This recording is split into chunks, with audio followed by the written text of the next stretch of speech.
And we're rolling. What's going on? My name is Ugo Opara, PA licensed real estate agent serving Philadelphia and surrounding areas. I am also a real estate investor. That is my path to financial freedom. And we're rolling. This is my first video of 2018. So happy New Year's to you that's watching this, wherever you are, wherever you're catching this at. I made a goal. One of my goals for this year is to do 52 videos, do 52 informative videos on all topics related to real estate. And this is the first of that. So thank you so much for taking the time to click the play button and watch what you're watching. Hopefully, I make it worth your time. So if you've seen my other video, the other video was about the sheriff sale. So I figured why not?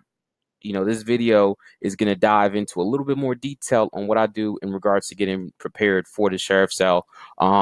So that, I don't want anyone to think that the best way to do it is to just walk into the sheriff sale. There's a lot of work that I'd say maybe 95% of the work is done outside of the sheriff, is done up to the sheriff sale, leading up to the sheriff sale. The preparation is all almost 95% of that, maybe even more, is all done outside up until you get to the sheriff sale. Then you get to sheriff sale, all you're doing is bidding. That's nothing. You're bidding, you're paying your deposit, and you're rolling. But all the information, all the digging through is done outside. And in this video, we're going to talk about how I go through and I do that. So first topic, I'm trying so hard to make this video not long, but it's impossible because I cover so much. So let's just get started. Let's go ahead and gather the data. All right. So one of the things that I do is I go to the Philadelphia Sheriff Sale. Um, this is what the homepage looks like.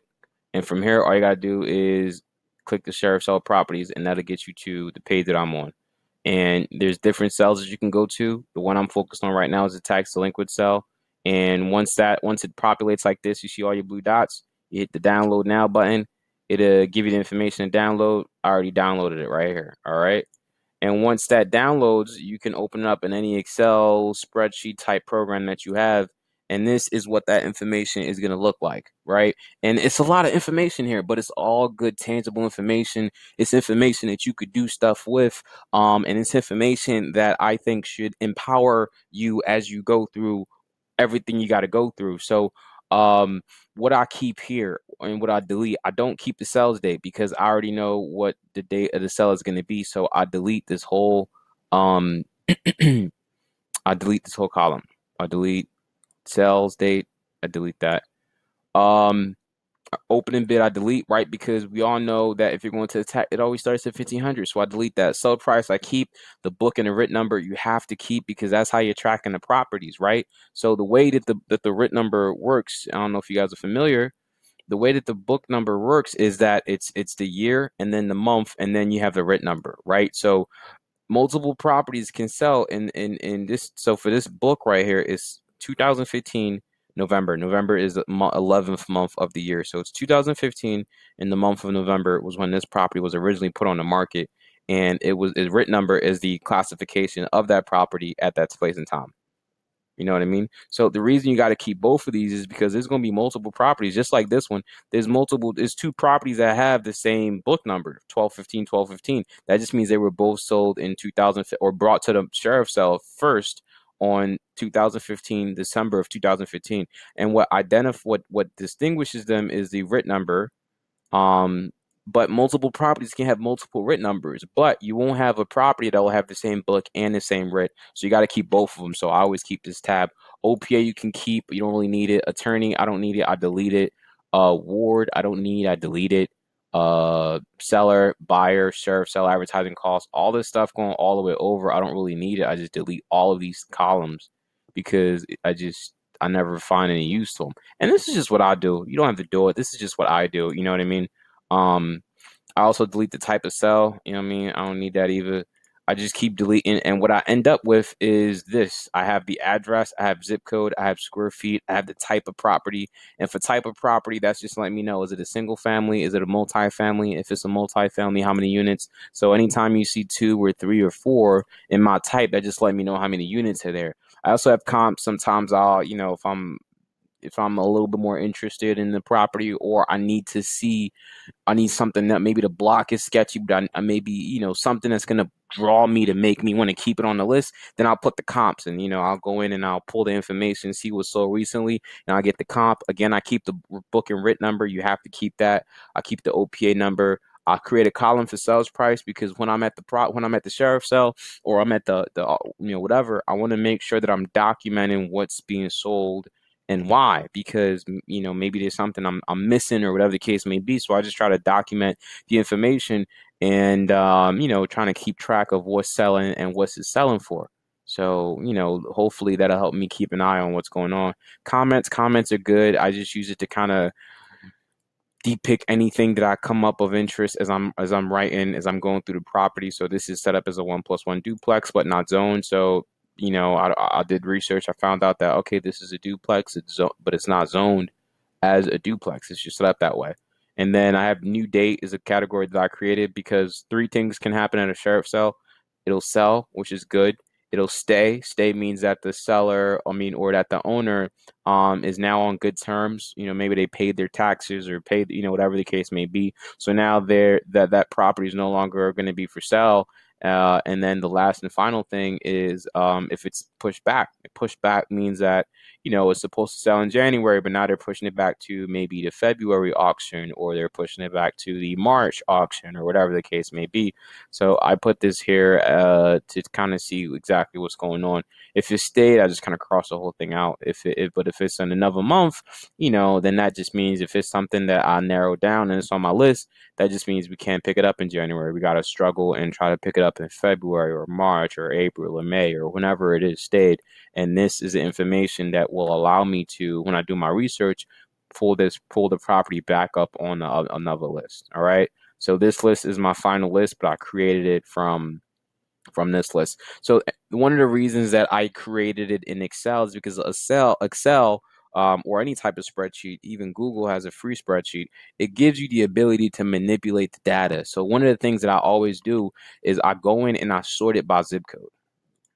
I sort it by zip code because I only want to work in a certain number of zip codes. Right? Let's change this to zip. All right, we don't say zip. We don't say postal codes in Philadelphia. We say zip. What's the zip? So this is what I do, and what I can do. So I already know what zip codes I'm working in, so I'll just go through, highlight the areas that I'm interested in zip code wise, right? And then everything else that I'm not interested in, you'll see me go through and just delete it. So I definitely want the 19131. Right. So right off the bat, that means that everything in between this is of no use to me. So I'll just go through here, delete everything in between up until the other zip code.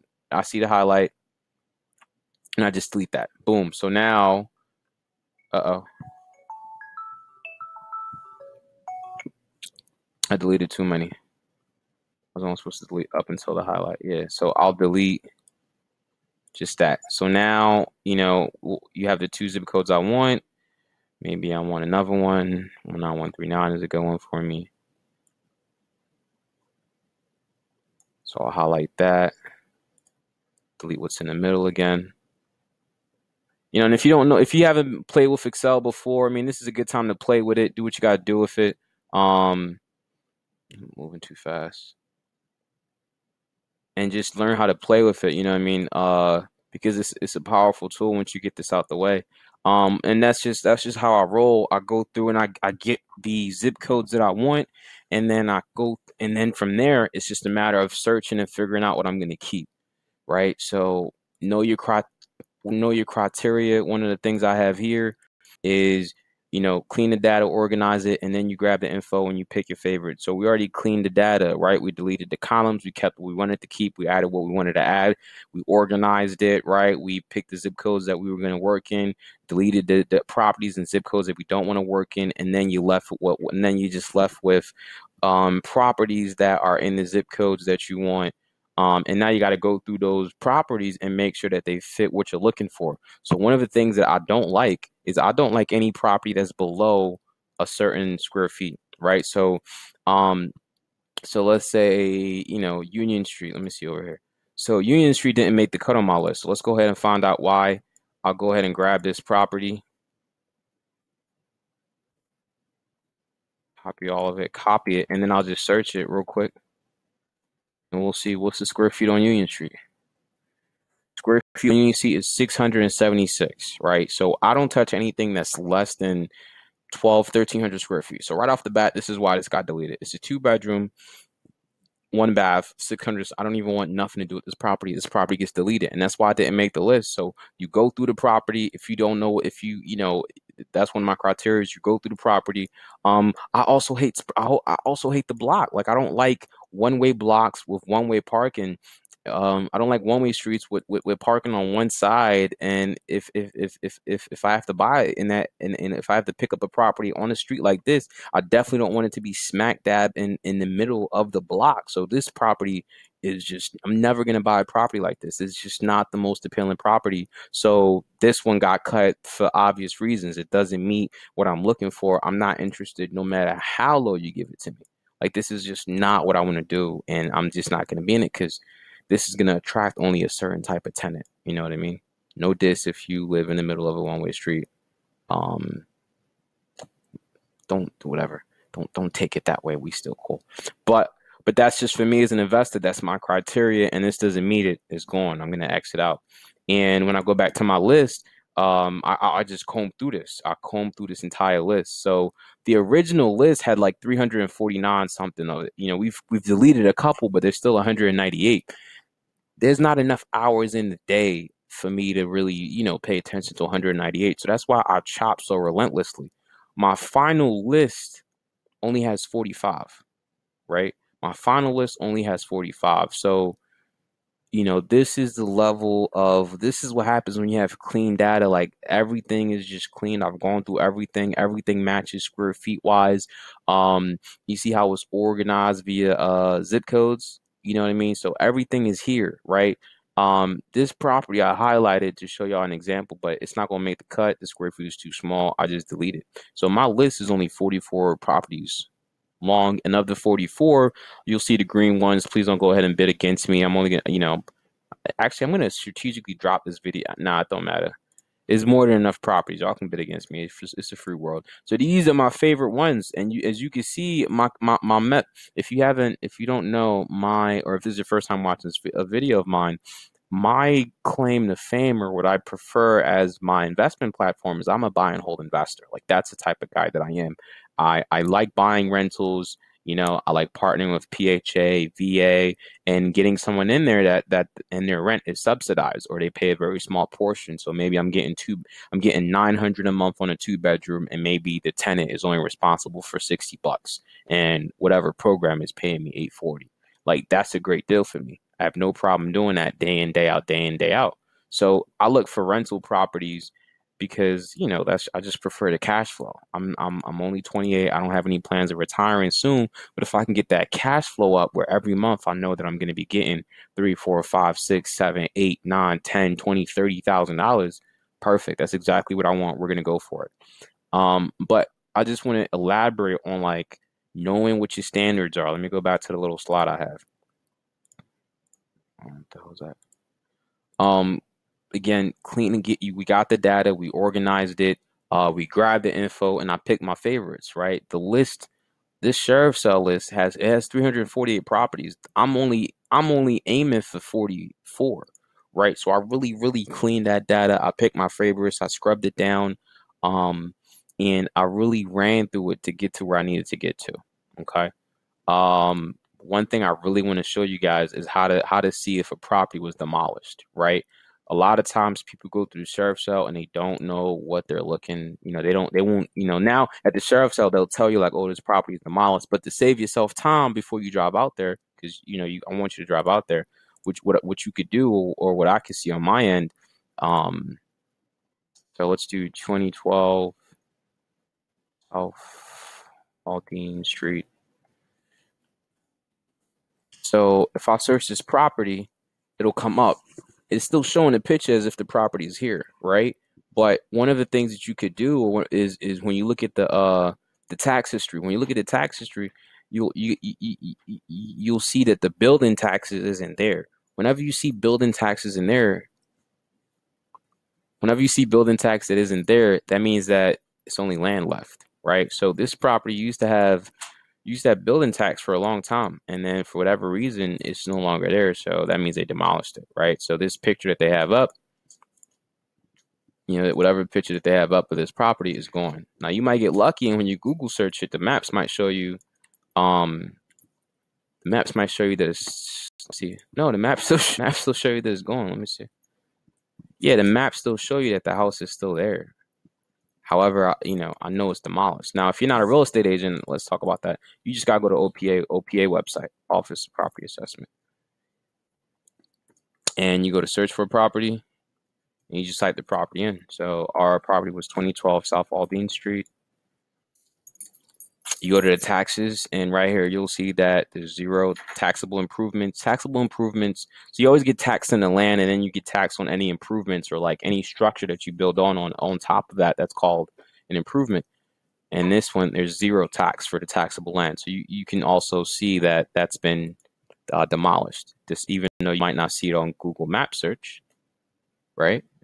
It's still standing on Google Maps, but you can see that it's been demolished based on what that's showing on the taxes. So yeah. So you get your list, and then of course the next thing you do is you go out and you look at the properties, right? What I like to do to help myself is what I like to do what I what I like to do is I just go off of the zip codes, right? I just follow the zip codes, and I make it easier for me to go from one property to another property to another property, because I'll go, maybe on Monday I'll see everything in 19104, you know what I mean? Or maybe I'll go see everything in 19131 and 1919139, like whatever the case may be. I'll go out, and what I'll do is I'll print this sheet out, or I won't even print it. Maybe I'll take the laptop with me, punch in the information as I'm going, in the comment section, maybe even deleting some things, you know what I mean, as I go through to narrow the list down even more. And then once I visited the property, and the reason I visit the property is really to see, is one, to scout the area, because Google Maps can only show you so much, right? Just as we're seeing with this property, I mean, it's saying this thing is still standing. It's not even up anymore. So I visit the property for reason one is to scout the area and the condition of the property. I try my best to get an idea of the renovations, right? Inside, I'm always assuming I need new electrical, new plumbing, blah, blah, blah, blah, blah. What I'm really trying to look for, is there any structural issues? Is the back caved in? Can I see can I see that the roof is going? What can I see from the exterior? Like, and I'm a bold guy. Like, I will go through the backyard, or I'll circle around and try to, from the alleyway, to try to see what's going on. Like, I'll do everything I can to try to get as much information when I'm at these properties. Now, I never knock on a door. I never, attempt to make any contact with anyone that's in there. If someone's in the property, I knock it off as I notate it as occupied, and that might not be something I want to deal with, because the redemption is that if that person's been in the property, seller redemption period, if that person's been in the property, or the property's been occupied within 90 days of the sale, then they have the ability to come and redeem it. So that's not something I really am attracted to right now in my stage as an investor. So a lot of times, if it's occupied, I just peace out. Like, I just crossed off the list. And some of y'all might disagree. There's some of y'all that might know more than what I know. But for me right now, I don't have the time to play with something that someone lives in. I need something that's vacant. So I just skip it. So that is that. So you got your information, you cleaned it up, you scrubbed it, you visited the property, you tried to get an idea of the area, condition, how much work you might need to put in it, and most importantly, if it's occupied. All right. Next, it's time for the pre-sale, right? This is where we have to get very honest, right? Like, yourself, know your worth. That's that Drake verse I really like. You really got to know how much you're spending, right? You got to have 10% of whatever the winning bid is. So if you go in, it's 600 or 10% of the winning bid, whichever is more, right? So if you go in and the bid is 10,000, that means you got to have $1,000. If it's 20,000, you have $2,000. So you got to know, like, what is my max? Like, what is my max, right? So prime example, if you got $50,000 in the bank, you should not be blowing all $50,000, because the property will need repairs guaranteed, right? So maybe, like, all right, I'm only going to spend 30,000, and then you only bring 3,000 to the sheriff's sale. Now you got 20 grand to do renovations. If anything goes wrong, you chilling, right? You're in a good situation. You're not killing yourself. So many people go and they bid on these properties, and I've heard stories that it'll get back. They'll start the work, and then they run out, and now they're the properties being sold at a sheriff sale or whatever the case may be, and that's not the situation that you want. Or you start the project, you run out of money, and now instead of being done in 3-4 months to be able to rent it out for the summer market, man, I think you working on that property for a year. You know what I mean? And that's not the best way to do it. You want to get in and renting, and you want to get in and cash flowing as soon as possible. At least this is just my strategy. If your strategy is to flip, similar mindset. You don't want to buy in and hold that money in there for too long. You want to get in and out as soon as possible. So know yourself, know your worth. They only take money orders at the property. I mean, at the sheriff sale. So you cannot come in there with cash. You cannot come in there to write a check. It's either certified funds, which is a cashier's check, bank's check, teller's check, or money orders. I prefer the money orders. For me, the cheapest place for me to get money orders is ShopRite. I mean, they charge me 75 cents, and I love it, right? So what I do is I go in there and I get one for 1,000, I get two, and then I get the four for 500. So that's my 3,000 right there because I don't like spending more than 30 grand. So I get one for 1,000 and then four for 500, right? That's how I get my money orders. Another thing that people need to never plan out is the food and parking. There's no type of food at the sheriff's sale. There's nowhere to buy food. It is what it is. And then y'all break for like a quick 30 minutes and you got to get back in there. So I don't like spending money outside, and I just try to go in there with breakfast. I eat, and then we wait for the break, run back to the car, and grab what I already prepared. Parking, you want to try and get there as soon as you can, right? Like sometimes I'll get there like at 8:40, you know what I mean, and chill for 20 minutes so that I get the best parking spot. One of the things that I hate is that they don't let you bring any type of beverage into the auction. I used to always bring tea, and now I can't because you can't bring any type of beverage in there. So I'm in the car, sipping my tea, going over the lists again, and just kind of rocking out. But you want to try and get there early, try and get parking, and just rock out, right? The best place to park is right in front of the building, but it's only a few slots. You gotta be me there to try and get those parking spots. So, um, that's pretty much it. So that's it for the pre-sale. That's it for the pre-sale. Next thing is just the attend. Bring your documentation. You want to have like forms of ID. If you have your driver's license, that's a given. If you have an LLC, bring any type of formations, any type of entity documentation that you have. So certificate of occupancy, EIN number, entity formation number, all that stuff. Just have it ready in case they're going to need it.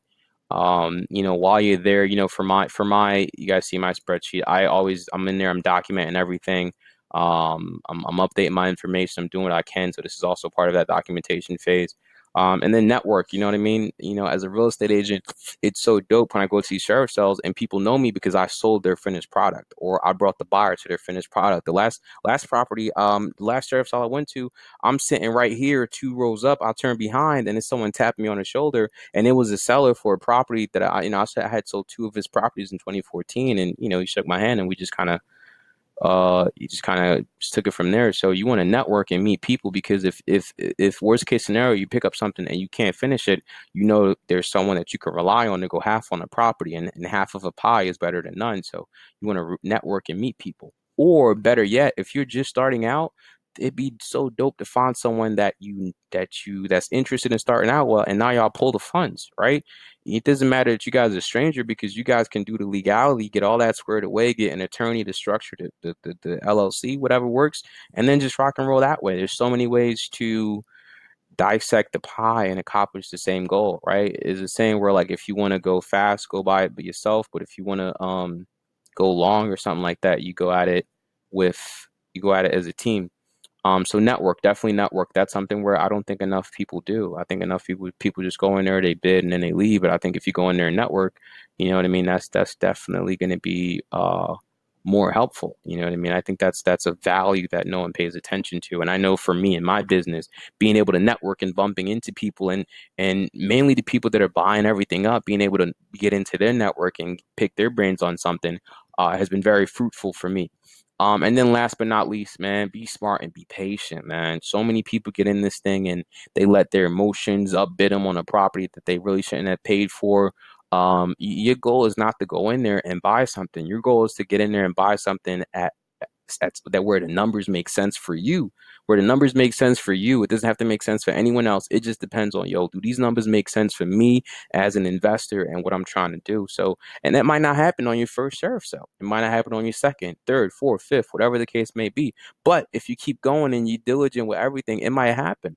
And as far as like rentals are concerned, if I have if one property I net $500 a month, right?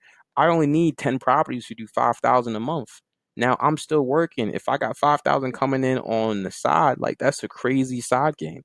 And that's only gonna help me do more in the future. So I just tell people to be smart and be patient because it's not gonna happen overnight. You're not gonna strike gold on your first sheriff sale, not nor your second, nor your third. You just gotta keep going. It's a numbers game, and eventually when the numbers make sense and you'll bid, it's gonna work out. You know what I mean? But you don't want to force yourself to buy something just for the sake of buying something, just because you haven't bought something.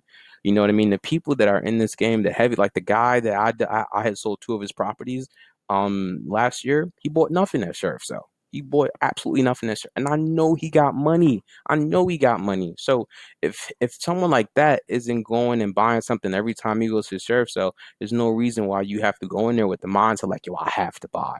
Right. And I know when a good deal is, know what the numbers are. Like, we did a lot of work, of research to try and get to an idea of where are we going to be. But, um, just be smart and be patient and understand like it's not going to happen right away. You got to take your time. This is something that you do all the time. You know what I mean? And then also diversify. Maybe you go to the Philadelphia Sheriff's Sale, then you go to the Delaware County one, then you go to Montgomery, Bucks County, whatever the case may be. You just keep attacking it. Or maybe instead of doing the tax sales, maybe you also throw in mortgage foreclosures, whatever the case may be. You know what I mean? Or maybe now you hop on trend and you're putting offers in there as well. Like, diversify and just keep going. Like, it's the doors are gonna open for you. But again, you just gotta be smart, be patient. It's not gonna happen overnight. And that's it. So that's my video. Thank you so much for watching. Any questions, please leave me a comment and I will try and get back to you as soon as I possibly can. I feel like I talked really fast in this video, and I felt like I did that to try and shrink the amount of time that how long this video was going to be. So I apologize for that, but hopefully the information was good. You know what I mean? I really hope that, you guys do. Oh, one more thing I forgot to tell you guys. When I go and I look at the properties, I go back and I sort the property. My final list that I print out and take to the sheriff's sale, I sort it by book and writ number.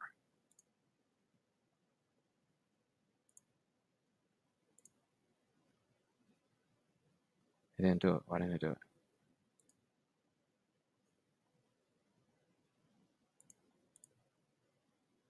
Yeah, so I sort it by book and writ number, right? So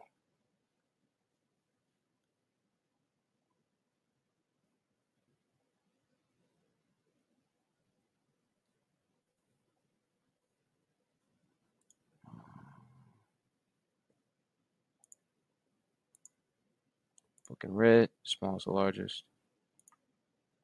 All right, so yeah, I sort it by, I messed up. I don't know what I did wrong, but I sort it by book and writ number. And the reason I do that is because that's the order that they're going to go into, right? So for me, it's best that I have this order so that I know, all right, well, this property that I want is coming up, and then this one's coming up next. And this was, you know what I mean? It's easier for me. It's going to be easier for you too, that when you're at the sale or the auction, you're going in the order that they're going to be shouting them out because you don't want to miss them or you don't want to try to focus like print them out this and then put them in the order of the book and writ, and then this will be your final thing. And that's why Excel is so dope, because you can put them in orders like this. That's dope. And I just go ahead, I print this out. Let me show you what it looks like.